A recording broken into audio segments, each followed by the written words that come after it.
Hello guys, நம்ம பார்க்க போகிறது 7th ஸ்டாண்டர்ட் தமிழ் நியூ புக்கில் டேர்ம் 1 நூலும் நூலாசிரியர்களும் பார்ப்போம்.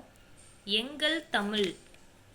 நாமக்கல் கவிஞர் வே ராமலிங்கனார். இவரை ராமலிங்கனாரை நாமக்கல் கவிஞர் அப்படின்னு சொல்லுவோம், காந்திய கவிஞர் அப்படின்னு சொல்லுவோம். இவர் கவிஞரும் விடுதலை போராட்ட வீரரும் கூட. தமிழகத்தில் முதல் அரசவை கவிஞராகவும் விளங்கியவர் ராமலிங்கனார். இவர் என்னென்ன நூல்கள் எழுதியிருக்காரு?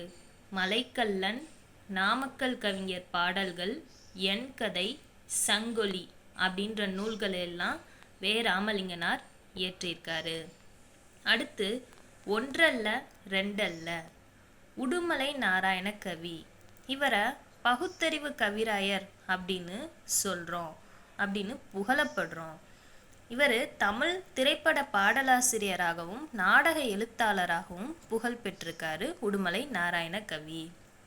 அடுத்து காடு, சுரதா. சுரதாவோட இயற்பெயர் ராசகோபாலன். அப்போ தாராபாரதியோட இயற்பெயர் ராதாகிருஷ்ணன். இது கொஞ்சம் கன்ஃபியூஸ் ஆகும். இவர் பாரதிதாசன் மீது கொன்ற பற்றுனால இவர் பெயரை, பாரதிதாசனோட இயற்பெயர் என்ன? சுப்புரத்தினம். அதனால இவர் பேரை சுப்புரத்தின தாசன் அப்படின்னு மாற்றிருக்காரு. அதோட சுருக்கம் தான் இந்த சுரதா. அடுத்து இவர் என்ன பண்ணியிருக்காருன்னா, உவமைகளை பயன்படுத்தி கவிதை எழுதுவதில் இவர் சுரதா வல்லவர். அதனால் இவரை உவமை கவிஞர் சுரதா அப்படின்னு அழைக்கிறோம். அப்படியே நிற்கட்டும் அந்த மரம். சுரதா இயற்றிய நூல்கள் என்னென்ன? அமுதும் தேனும், தேன்மலை, துறைமுகம் அப்படின்ற பல நூல்களை இவர் எழுதியிருக்காரு. அடுத்து அப்படியே நிற்கட்டும் அந்த மரம், ராஜமார்த்தாண்டன். இந்த ராஜமார்த்தாண்டன் யாரு? இவர் ஒரு கவிஞர், இதழாளர், கவிதை திறனாய்வாளர் அப்படின்னு இவர் பன்முக திறன்களை கொண்டிருக்காரு ராஜமார்த்தாண்டன். இவர் கொல்லிப்பாவை அப்படின்ற ஒரு சிற்றிதழையும் நடத்தியிருக்காரு.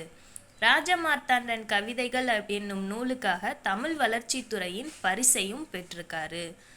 ராஜமார்த்தாண்டன்ற கவிதைகளுக்கு, கவிதை அப்படின்ற ஒரு நூலுக்கு இவர் தமிழ் வளர்ச்சித்துறையிலிருந்து ஒரு பரிசு பெற்றிருக்காரு. அடுத்து சிறந்த தமிழ் கவிதைகளை தொகுத்து கொங்குதேர் வாழ்க்கை என்னும் தலைப்பில் நூலாக்கியிருக்காரு. சிறந்த நல்ல தமிழ் கவிதைகள் எல்லாத்தையும் தொகுத்து அதை எப்படி தலைப்பில் உருவாக்கியிருக்காரு அப்படின்னா, கொங்குதேர் வாழ்க்கை அப்படின்ற தலைப்பில் ஒரு நூலாக உருவாக்கியிருக்காரு ராஜமார்த்தாண்டன். அடுத்து புலி தங்கிய குகை, காவற்பெண்டு. காவற்பெண்டு இவங்க யாரு?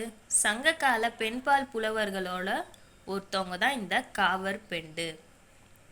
இவங்க சோழ மன்னன் போரவை கோப்பேறு நற்கெல்லியின் செவிலித்தாய் அப்படின்னு சொல்லப்படுறாங்க. இவங்க பாடின ஒரே ஒரு பாடல் புறநானூற்றில் இடம்பெற்றிருக்கு. நம்மளுக்கு புக்கில் கொடுத்துருக்கிறது 86வது பாடல் நம்மளுக்கு கொடுத்துருக்காங்க. அடுத்து பாஞ்சை வளம், வானமாமலை தொகுத்து வெளியிட்டுள்ள வீரபாண்டிய கட்டபொம்மு கதைப்பாடல் என்னும் நூலிலிருந்து எடுக்கப்பட்டது. அடுத்து கப்பலோட்டிய தமிழர். அந்த இதை எழுதினவர் ராபி சேது. இவரை சொல்லின் செல்வர் அப்படின்னு அழைக்கிறோம். ராபி சேது தமிழறிஞர், எழுத்தாளர், வழக்கறிஞர், மேடை பேச்சாளர் அப்படின்னு இவரும் பன்முகங்கள் கொண்டிருக்காரு. இவரோட சிறப்பு என்ன அப்படின்னா, செய்யுளுக்கே உரிய எதுகை மோனையை உரைநடைக்குள் கொண்டு வந்தவர். செய்யுள்ள உள்ள எதுகை மோனை இதெல்லாம் இவர் உரைநடைக்குள்ளேயே கொண்டு வந்திருக்காரு ராபி சேது. இதுதான் இவரோட சிறப்பு. இவரை சொல்லின் செல்வர் அப்படின்னும் சொல்கிறோம். தேங்க்ஸ் ஃபார் வாட்சிங்.